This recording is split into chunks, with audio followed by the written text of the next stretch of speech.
আবার আসিব ফিরে। জীবনানন্দ দাশ। আবার আসিব ফিরে ধানসিঁড়িটির তীরে এই বাংলায়, হয়তো মানুষ নয়, হয়তো বা শাকসিল শালিকের বেশে, হয়তো ভোরের কাক হয়ে এই কার্তিকের নবান্নর দেশে।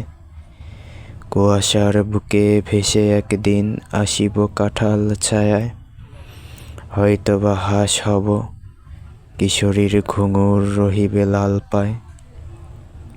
সারাদিন কেটে যাবে কলমির গন্ধ ভরা জলে ভেসে ভেসে।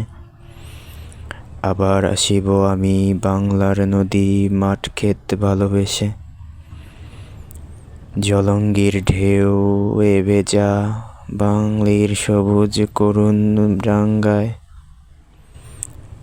হয়তো দেখিবে চেয়ে সুদর্শন উড়িতেছে সন্ধ্যার বাতাসে, হয়তো শুনিবে এক লক্ষ্মী পেঁচা ডাকিতেছে শিমুলের ডালে, হয়তো খইয়ের ধান সরাতেছে শিশু এক উঠানের ঘাসে। রূপসার ঘোলা জলে হয়তো কিশোর এক সাদা সেরা পালে। ডিঙাবায় রাঙা মেঘে সাতরায় অন্ধকারে আসিতেছে নীরে, দেখিবে ধবল বক, আমারে পাবে তুমি ইহাদের ভিড়ে। জীবনানন্দ দাশ এই কবিতায় তার জন্মভূমি বাংলার প্রতি গভীর ভালোবাসা প্রকাশ করেছেন।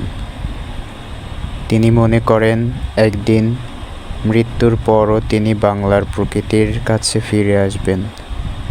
হয়তো তিনি মানুষের বেশে না, তবে শঙ্খচিল বা শালিকের মতো পাখি হয়ে, কিংবা ভোরের কাক হয়ে নবান্নের উৎসবের দেশে উড়বেন। কখনো হয়তো হাঁস হয়ে কলমির গন্ধভরা জলে সারাদিন ভেসে থাকবেন। তিনি বাংলার নদী মাঠ ক্ষেত সব কিছুকে ভালোবেসে ফিরে আসবেন। নদীর ঢেউয়ে ভেজা সবুজ ডাঙ্গা, সন্ধ্যার বাতাসে উড়তে থাকা ক্ষুদ্র পতঙ্গ, এসবের মধ্যেও তিনি নিজেকে খুঁজে পাবেন।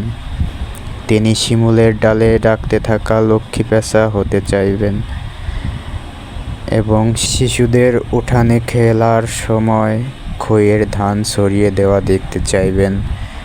রূপসা নদীর ঘোলা জলে সাদা সেরা পালের ডিঙ্গা নৌকা ভেসে যাবে, আর সন্ধ্যা নামার আগে পাখিরা নীড়ে ফিরে পাবে।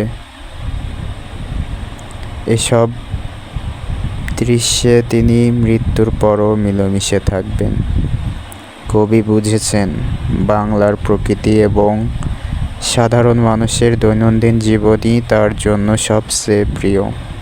এইভাবে তিনি বাংলার প্রকৃতির সঙ্গে চিরকাল মিশে থাকবেন।